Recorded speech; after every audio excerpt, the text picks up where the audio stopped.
Wa in asabahu dharra fa sabara fa kana khairan lahu. Aku kagum dengan urusannya orang beriman, kata Nabi. Karena orang beriman itu segala sesuatu yang dia hadapi menjadi pahala untuknya. Ketika dia diberi kesenangan, kekayaan, dia syukur kepada Allah, maka itu pahala untuknya. Ketika dia diberikan ujian, musibah, kesulitan, dia bersabar, dan itu juga pahala untuknya. Depan pahala, belakang pahala, kanan pahala, kiri pahala, atas pahala, bawah pahala.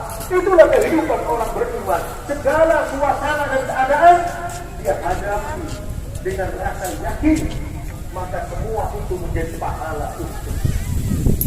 Ma'asyiral Jum'ah rahimakumullah.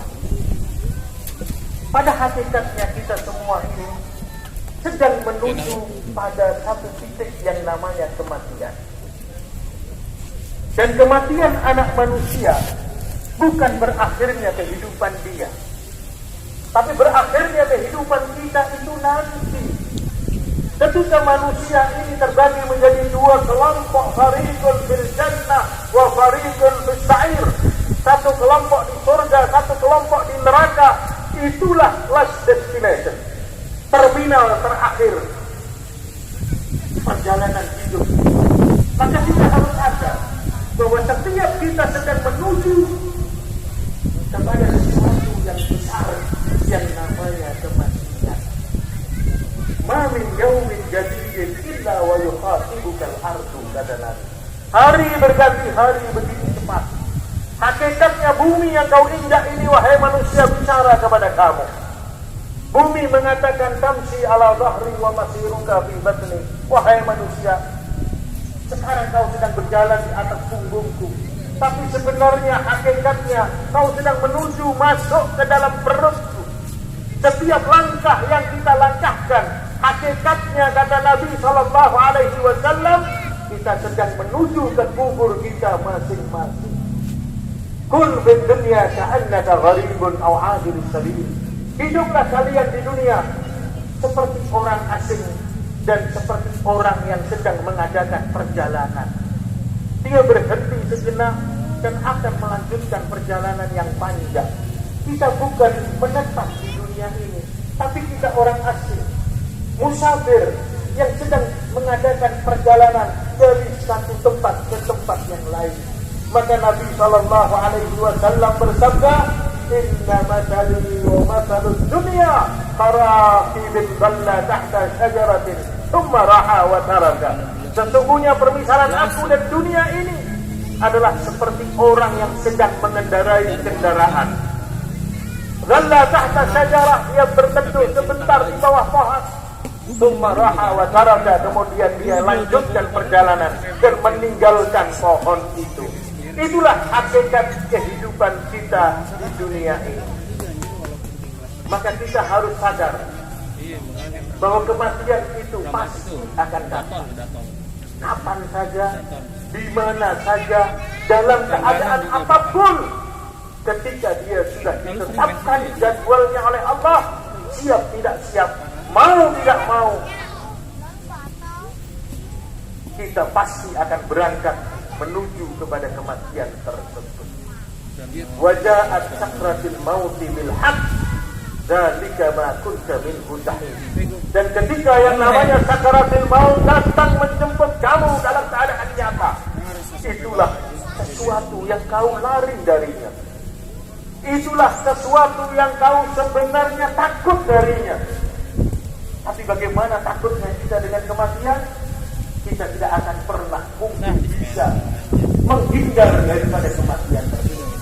Qul innal mauta alladzi tafirruna minhu fa innahu mulaqikum. Sesungguhnya kematian yang kau lari darinya, dia pasti akan menjemput kamu. Dia pasti akan mendatangi kamu dimanapun kau berada. Maka kita harus siap siaga setiap saat atas datangnya peristiwa besar yang namanya kematian. Jibril alaihi salatu wassalam mengatakan kepada Nabi sallallahu alaihi wasallam, "Aisna syidda fa innaka mayyitun." Wahai manusia, hiduplah kalian. Hiduplah kamu sesudah kamu. kau pasti akan mati. Bagaimana hebatnya kamu, bagaimana kayanya kamu, bagaimana tingginya pangkat kamu, bagaimana sehatnya badan kamu, bagaimana ketatnya penjagaan kamu, tetap kematian itu pasti akan datang kepada kamu. Wa'mal ma syi'ta fa innaka majziyun bih. Dan berbuat amalah sesuka kamu, silakan. Boleh saja, tidak masalah. Tapi ingat, sekecil apapun perbuatan yang kau lakukan di dunia ini akan ada balasannya di akhirat nanti. Faman ya'mal mithqala dzarratin khairan yarah wa man ya'mal mithqala dzarratin syarran yarah. Kemudian yang ketiga, Jibril alaihissalam mengatakan, wa ahbib habibaka fa innaka mufariquh. Cintailah apa saja yang ingin kalian cintai, boleh, silakan, tidak masalah. Tapi ingat wahai manusia, apapun yang kalian cintai di dunia ini, suatu saat nanti harus kalian tinggalkan. Mau tidak mau, suka tidak suka, siap tidak siap, kalian harus berpisah dengan segala sesuatu yang kalian cintai di dunia ini. Ma'asyiral jum'ah rahimakumullah. Maka kita harus sadar bahwa perjalanan kita ini menuju ke kubur kita masing-masing. Dan di sana kita akan berpisah dengan apa saja yang kita cintai di dunia ini. Maka Sayyidina Utsman bin Affan radhiyallahu anhu ketika mendengar cerita kubur, baka wastadda buka'uhu hatta istalla lihiyatuh. Dia menangis, tambah keras tangisannya sampai membasahi jenggotnya. Ketika ditanya, ada apa ya Utsman? Engkau menangis sedemikian rupa ketika mendengar peristiwa kubur? Maka dia mengatakan, annal qabr awwalu manazilil akhirah. Sesungguhnya kubur itu persinggahan pertama kali manusia setelah dia meninggalkan alam dunia ini. Faman naja faqad naja. Siapa yang sukses di kubur, dia akan sukses di alam-alam berikutnya. Dan siapa yang celaka di kubur, dia akan celaka di alam-alam berikutnya. Allah wajah suatu hari masuk ke tengah-tengah perkuburan. Dia berbicara dengan orang-orang yang ada di dalam kubur yang sudah mati. Apa katanya? Ya ahlal kubur, ala ukhbirukum wa tuhbiruna. Wahai sekalian penghuni kubur, aku ingin bercerita kepada kamu semua tentang apa yang sedang terjadi di dunia saat ini. Tapi syaratnya, ceritakan kepada aku apa yang sedang kau alami di dalam kubur. Amal khabaru minna, adapun berita dari aku, kata Sayyidina Ali, al-amwalu uqtusima, harta benda yang kau kumpulkan, yang kau miliki, yang kau simpan selama hidupmu, hari ini sudah terbagi-bagikan, sudah bukan menjadi milikmu lagi. Wan nisa'u tatazawwajna, dan istri kamu yang cantik, yang kau cintai, yang dulu kau melanggar perintah Allah karenanya, karena takut kepadanya, karena malu kepadanya, sampai kau berani maksiat kepada Allah. Hari ini istri tersebut sudah menjadi miliknya laki-laki yang lain, bukan milikmu lagi. Wan nasu ma'a qaumin ghairakum, dan orang-orang yang taat di dunia, taat kepada kamu, hormat kepada kamu, menjadi pekerja kamu, pelayan kamu, hari ini mereka sudah pindah ke majikannya masing-masing, bukan menjadi milikmu lagi. Kau sudah tidak punya apa-apa, wahai penghuni kubur. Ada kabar minna, ini berita dari aku, kata Sayyidina Ali.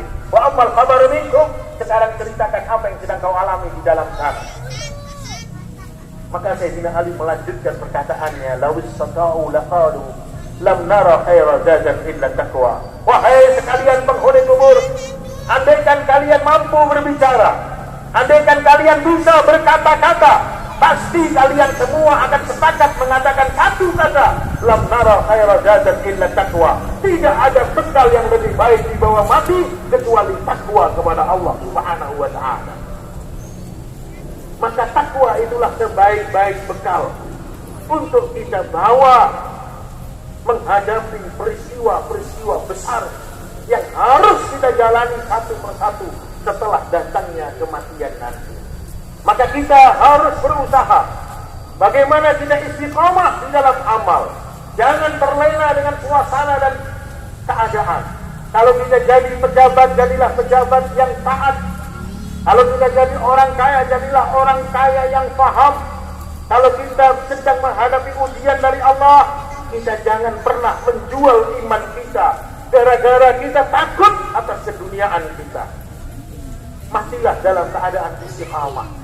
Innal ladzina qalu rabbuna Allah thumma istaqamu tatanazzalu 'alaihimul malaika alla takhafu wa la tahzanu. Orang-orang yang mengatakan Allah adalah Rabb aku dan dia istiqamah pegang teguh sampai datang kematian menjemput dia. Dia mati dalam keadaan iman, mati dalam keadaan taat kepada Allah, mati dalam keadaan istiqamah. Allah kirimkan malaikat menghibur dia saat sakaratul maut datang. Apa kata malaikat? Allah takhafu wa la tahzan. Jangan kau takut. Jangan kau takut dengan kematian. Jangan kau takut dengan kubur, mahsyar, sirat, sirat.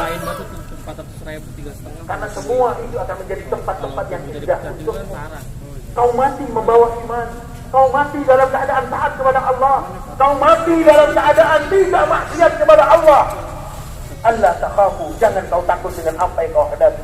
Wala tahzanu, dan jangan kau sedih dengan apa yang kau tinggalkan. Anak kamu, istri kamu, harta kamu, keturunan kamu akan dijaga oleh Allah karena kau mati membawa iman, mati dalam keadaan istiqamah kepada Allah. Nahnu awliya'ukum fil hayatid dunya wa fil akhirah. Aku adalah wali kamu baik di dunia sampai di akhirat nanti. Walakum fiha ma tashtahi anfusukum walakum fiha ma tad'un. Di dalam surga apa yang memuaskan nafsu kamu, apa yang kau minta, apa yang terdetik dalam hati kamu, semuanya diberikan oleh Allah. Dan di situlah tempat manusia memuaskan nafsu sepuas-puasnya. Kalau hari ini kita mencari kepuasan nafsu, tidak akan mungkin kita dapatkan di dunia ini karena bukan tempatnya. Lau utiya ahadukum bi uqudin min dhahab wa tamanna thaniyah. Andaikan salah seorang di antara kamu Allah berikan satu gunung emas untuk dia sendiri, tetap akan kurang. Dia cari mana gunung kedua untukku. Dikasih 2 gunung emas, cari mana gunung ketiga untukku. Terus seperti itu.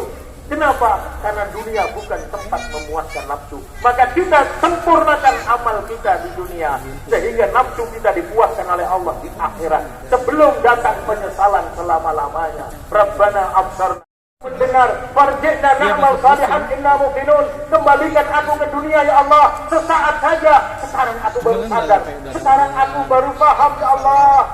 Laula akhartani ila ajalin qarib fa asaddaqu wa akun minas salihin. Ya Allah, kalau kematian ini bisa ditunda sebentar saja, aku berjanji akan sedekahkan hartaku ya Allah, dan aku akan menjadi orang yang saleh. Tapi kesempatan itu sudah berakhir. Tidak akan mungkin lagi kita diberikan kesempatan beramal setelah datangnya kematian. Oleh karenanya ma'asyiral jemaah rahimakumullah, marilah senantiasa kita tingkatkan ketakwaan kita, istiqomah dalam taat kepada Allah, tinggalkan segala bentuk maksiat sampai kematian menjemput kita dan kita mati dalam keadaan husnul khatimah.